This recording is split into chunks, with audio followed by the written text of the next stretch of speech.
My name's Eric Hans. I'm with the South Bend Tribune. How you doing, Eric? Doing good, thanks. Right. I'm curious, you know, you were around Harry for, what, 3 years, and I'm sure you kind of have your own style, and yet you're taking over a group that has been used to kind of his way of doing things. How did you kind of marry those two concepts of what they were doing and what's kind of your style? Right. Well, Harry was a great teacher, and I believe in terms of just the way he went about that day-to-day process of instructing these guys in terms of what they need to be prepared for, both from a technical standpoint, a tactical standpoint, and that's what I believe. You know, I believe, but first, I'm a teacher. You know, we always talk about teaching these guys the system of offense and certainly the play of offensive line. And, you know, there's a lot of detailed work that goes into that position. And I thought what Harry did for the last 6 years with this group of guys has been tremendous. You know, there's a certain level of understanding that is it's easy for me to transition and process through this without any question. But also just the intensity, the passion for the game. I feel like there's a huge similarity from that standpoint. But more importantly, the way Harry did it and the way I'm doing it, we're still getting the response that is necessary for us to continue to progress and make the strides so our offensive line continues to be the strength of this football team. Coach, you've been hosting a lot of offensive lineman recruits recently. I know you can't mention them specifically, but I'm curious, when you have an offensive lineman visit, what do you want them to take out of this experience? What do you try to impress upon them most during their visit? I think just the traits of excellence, you know, as Coach Kelly always talks about, and it's represented by our individual student-athlete football players at the position of offensive line. This is a very close-knit group. They care deeply. It's not about one individual. They know how important each of them are to the strength of the total unit. And I think when a young man comes on our campus, they see that firsthand. And the parents see that also firsthand, that their young men or their sons are going to come to Notre Dame and be a part of a very special and elite group of guys that are all about one another. It's not about one individual. And then certainly the academic piece, the community piece, you know, those are all very, very important parts to our success in terms of securing the recruits and getting them what they need to see. There's a spirit here like no other place that I've ever been, and we want to demonstrate and show that each and every time a young man comes up on this campus. You've used a lot of combinations on the offensive line that we've seen this spring. Did you go into this thinking that that was necessary in order to just see exactly for, you know, firsthand for you what each could do? Spending time with Coach Kelly and Coach Long well before we started spring ball, they sat me down and we all, you know, conversed and said, hey, how many guys can you get ready to play? I said, well, I'm going to try to get all of them ready to play. You know, if you have a lot of good players, develop them all and get them out there and play. But also on top of that was who could play where, as opposed to finding the top 5 guys. I think I have a pretty good idea who those guys are, but also to know that there's more than 5. And I think we learned last year by playing and starting 6 guys on the offensive line strengthened this unit, and it has strengthened our ability to work through this process this spring. But I feel we have more than 5 guys that are going to go out there and help us compete and play. And I wanted to see guys not only play tackle, but to see them play guard and potentially help us at center. I think that was the first time that Harry had actually rotated 2 guys since he had come here. What has your experience been? Have you done that in the past? I have, and I think it all is based on where each individual young man is in terms of his development. If a young man can go out there and play at the highest level, and that's why this Saturday is such a critical piece for us to evaluate, to see these guys to play 4 quarters of football. You know, it's one thing when you're in practice, but to be able to see them in a live scrimmage, you know, for 4 quarters, 60 minutes. I know it's varied from the standpoint of 60 minutes, but I think without a doubt we've seen the very best defense in terms of personnel, and seeing that and seeing how each one of those young men have handled blocking a guy like Jerry Tillery or a Dalen Hayes or an Okora, a Tranquil inside or a Coney. So we have some very, very good film to evaluate where they're at. But to see them do that Saturday, it's going to be a huge piece to that evaluation. And we'll continue that throughout the summer and into fall camp. But after 14 practices, do you feel like you know which is the best position for each guy now? I do, absolutely. I feel good about it. And, guys like Robert Hainsey, he's going to be on both sides. Banks will be on both sides. I think with Alex moving over to left guard, it helps us to help Liam over there, to give him a little bit more experience, somebody else who's been through a lot of football games and starting and knows the calls and can continue to communicate appropriately with him. Sam obviously does a tremendous job. He's probably as reliable and dependable as Alex in terms of keeping us all on the same page. You got Tommy and Robert over on that right side who have certainly have settled down and can see things equally together, and they can react appropriately. So I've been pleased with that. And then just as we see Lug coming along, or Banks coming along, and Trevor Rulin coming along. So there's more than just five that I feel can help us and continue to help our football team win. Last thing, what do you do differently than Coach Eastan? I mean, nobody's philosophy is exactly the same, I guess, unless you work through the ranks together, which you didn't. What's different? What have you changed to put your own mark on the position? Well, it's not so much I'm thinking about what's different.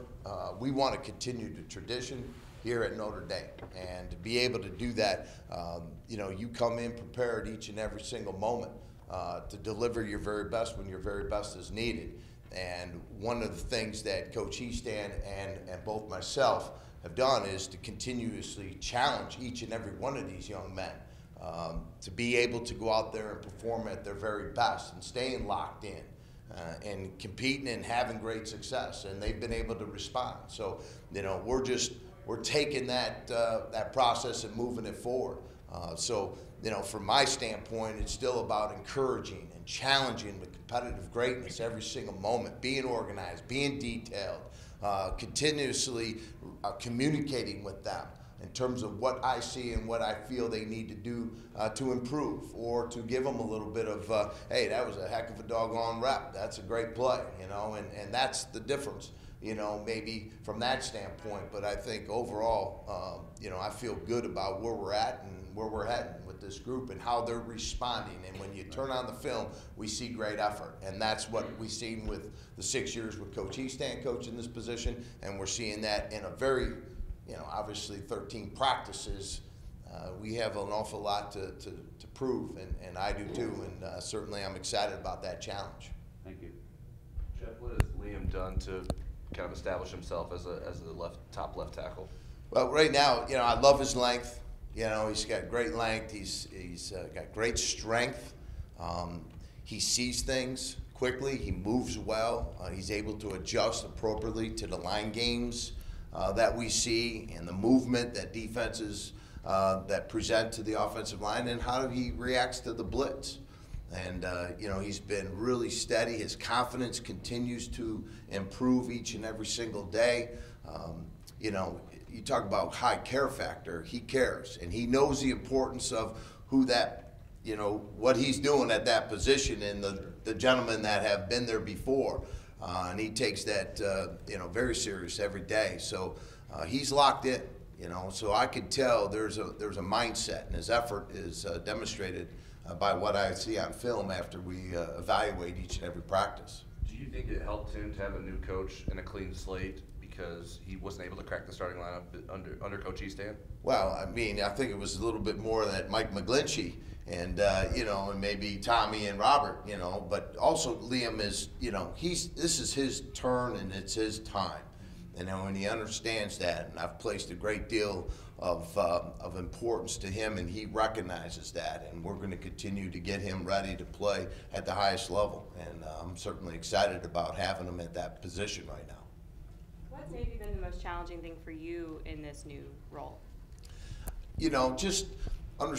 I guess the best way to answer that is, I've been through 30 plus years of coaching. you know, and before I became the offensive line coach at Notre Dame, before I became the head coach at the University of Buffalo, this has been the position in which I have pursued with all my heart, and my passion has been the offensive line. So it has been a tremendous experience for me to be able to transition from my role previous here from an analyst to the position of offensive line coach. And it just, you know, every day I wake up, and I'm always excited every day I wake up. But certainly to be the guy that's in charge of that position, you know, it takes just every morning I thank the dear Lord for that opportunity. But more importantly, it's the young men and getting them all on the same page and moving in the same direction every single moment of every single play call that happens out there, and to continue to encourage them and give them the proper feedback necessary for them to continue to develop. So, you know, I don't know if there's any one particular thing, but it's just more for me getting back into that role and having that room to myself, and certainly I have a great group of young men that make it easy for that transition to take place here at Notre Dame.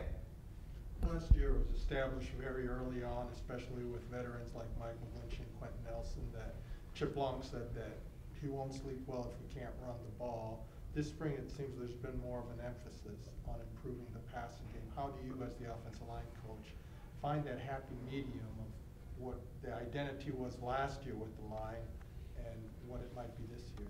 Well, I'll leave that to Coach Kelly and Coach Long. All I tell my guys to do when the play call is called, you execute. You execute your assignment with great fundamental technique and with superior effort to the echo of the whistle. So regardless of if it's a run play or a pass play, our guys are prepared to execute what is called from that standpoint. So I don't want them thinking about, you know, run game, pass game, whatever's called, whatever it takes, screen game.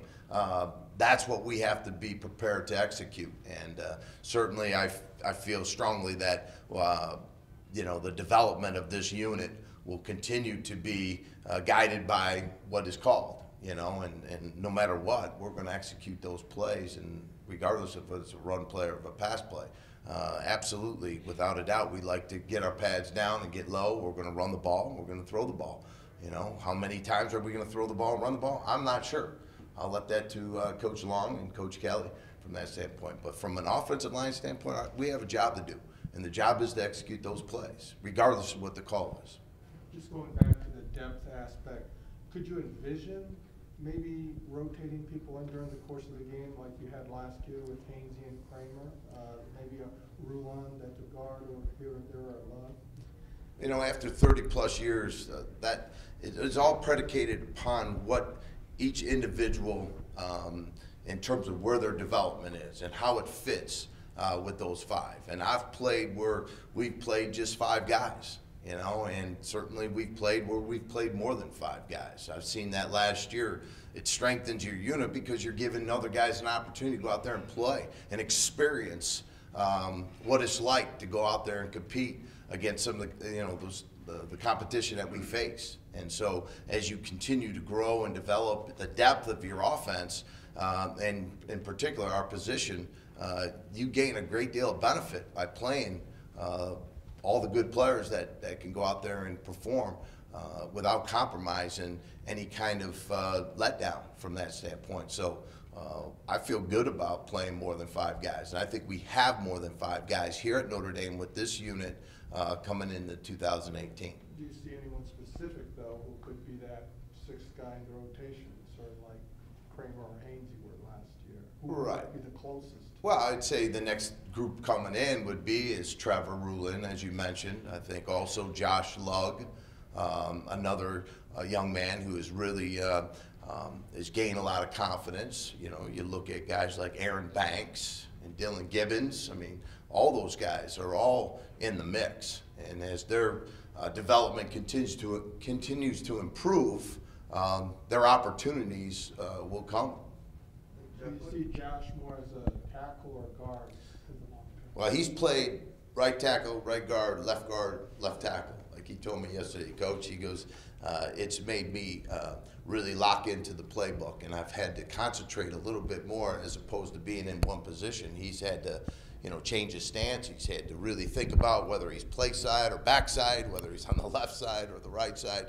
He says it's really helped him learn the offense more. So, I feel he could play either guard or tackle from that standpoint. So tomorrow I'm going to let him snap, and then he'll have played all 5 tomorrow. Jeff, what led you to the conclusion that Kramer could be best utilized at guard?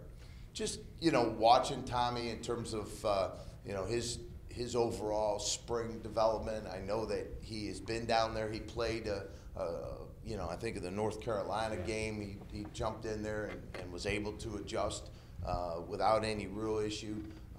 He's been able to do that in this spring. He was out there at tackle in the beginning, and then I wanted to see him down inside and just give him enough reps to give a fair evaluation. And he's a big, powerful kid inside there. He takes up some space. And it's hard for those 3 techniques and those nose guards to maneuver with that size inside. And then you, with his experience, and to be able to do it next to Robert, they can see things together. And certainly that's a big bonus from that standpoint. So we're putting 2 very good players next to each other on that side, and it's given us, some flexibility to give some other guys some chances to get in there and play. Jeff, if you take the physical attributes of Sam Mustipher and put them to the side, just mentally having seen everything that he's seen, what does that do for an offensive line overall to have that level of experience? Well, and you hit it right on the head. There's a lot of confidence, when Sam's in there, and he's able to direct calls and make adjustments based on what defenses are doing, and they all trust Sam without a doubt, as I do, and certainly his experience it's pretty evident when we flip on the film. He's always on his A game with the calls and the various different techniques that are applied based on the situations that present themselves. He hits those marks all the time, so it's just great to have somebody who has that kind of experience. The last time I had a really solid center from that standpoint was Jason Kelsey. Somebody who was just, he hit all the calls correctly. He knew how to change things if we needed to. He knew how to adjust things. He knew how to keep everybody relaxed and confident and focused throughout the duration of each and every drive and throughout a game. And I think that's what Sam continues to develop into, is just not only a great center, but a great leader and a great leader of the 5 men up front. Has he ever got tricked on a rep? Has he ever been tricked on a rep? Yeah, where he just makes the. We all get. Listen, it's football, right? Yeah. There's pretty good players on that other side. So, that's the great thing about our competition in-house, is we're playing against some of the finest defensive players in the country. And when you're playing against guys like Heinisch and Myron and Jerry Tillery, and you got to be on your A game. And Jerry's a pretty good football player, and I like to see kind of how we measure up against that competition every day. But I don't know if Sam's ever been tricked, but certainly. Like physically is one thing. Like Yeah. Jerry's. Really he Sam's got a great understanding of the game and the calls and what all line calls pertains to the proper play calls that go in those situations. Thanks. Kind of a follow-up to that. Who are you developing behind Sam to be as solid as him? Right. Trevor Rulin. Trevor played there last year. We have another young man in there that Dylan Gibbons, who's been working on snapping. Another guy who snaps for us is Alex Bowers. He's another one. And then Colin Grunhart. So those are kind of the series of guys. And then we have a couple freshmen coming in. And I'd like to see Luke Jones be somebody that can come in there and start at that position in terms of beginning his development at that position, not start in terms of over Sam, because Sam's our starter at that position. Coach, you mentioned how important it is to have Sam be the leader of the offensive line. With him being a captain, maybe Alex Bowers being a captain of the team, how important do you see it for a football team as a whole, especially Notre Dame, to kind of be led by the offensive line and have those guys be leading the team overall? And that is that's a great feeling, you know, from a standpoint that you have somebody that understands all the traits of excellence that Coach Kelly continuously emphasizes with our guys, you know, to be able to accomplish the mission. And Sam, you know, who, I mean, think about it, Sam just didn't come to Notre Dame and became a great football player. He's an engineering student. He's going to graduate an engineering degree at Notre Dame with one of the highest GPAs. You know, he understands how important it is every day in that locker room to making sure everybody's got the right attitude. He makes sure every day guys are in meetings with that laser focus, you know, and it's not just with the offensive line. I mean, you ask this entire team, you know, where Sam, you know, in terms of his influence and impact to each and every one of them, it's inspiring, you know, and I think that his play and his level of leadership in the locker room and where it's going to carry us throughout the next 12 games, you know, is we certainly are going to lean very heavily upon him, and I think he'll have great success. But he's one of the finest I've been around. Do you think having you know, captains on the offensive line to be, you know, the leaders of the overall team, do you feel like that's obviously, I'm sure you feel this way, but do you feel like that's kind of a key to having a successful football team, is being led from, you know, that offensive line and then out? Well, I played offensive line in college, and I was a captain, and we had some good success. And I think anytime your big guys run the program, I think you always have a little bit better chance of succeeding, you know, on the field in terms of outcome of games. With the departure of McGlinchey and Nelson, how have you seen Bars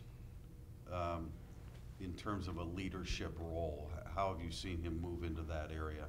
Excellent. I mean, I feel, you know, without a doubt, he, you know, as I tell these guys, look, being a captain is not an accolade, it's a responsibility. And without being named a captain doesn't necessarily mean that you can't have those leadership traits and qualities. You just continue to go out there and encourage and inspire others to competitive greatness, and that's what he does by his steady, consistent style of play, and he's always prepared.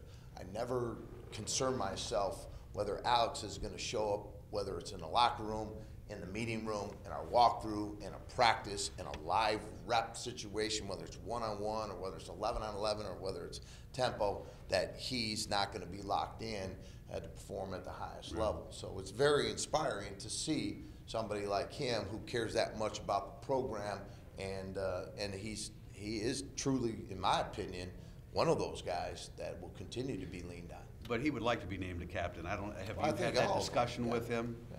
No, No. Listen, it's those things you can't control. What you Right. can control is what you do every day. Right. And let that serve as a reference for other people to watch and witness, and therefore, hopefully that'll take place for him. The offensive line culture here is so thick, and you see the Martins come back, and we've seen Mike McGlinchey hanging around, I think maybe even Q2. What does that do for your offensive line to have those guys from the past hanging around and watching and tutoring maybe a little bit? You know, you bring up some great names. You know, for me, you put some. I stood the hair up on my back because of the great play. And Aaron Taylor, who came back last weekend, had an opportunity to come in and visit with our guys. But it just strengthens the unit to know that these guys care that deeply, and then it holds them accountable to making sure that they continue that tradition and that standard of excellence here at Notre Dame. And it's inspiring for our players to see those guys come back and know that their presence is felt, and it helps elevate the current players' game, because that's what's happened over the course of many years. And we're excited about having them, and we're going to continue to develop that. And they all feel very welcomed, even with me here, you know, no matter who the coach is, the position and the standard that has been established by so many great players, we need to uphold that, and we have a responsibility to do that. Kind of on the other side of that, the 4 freshman offensive linemen were here the other day, and a couple of them had to go come pretty far, Patterson from California and Luke Jones from Arkansas. Was that their idea to all kind of show up here together? Was that something that you put together? How did that come together? What Well, did they get out of it?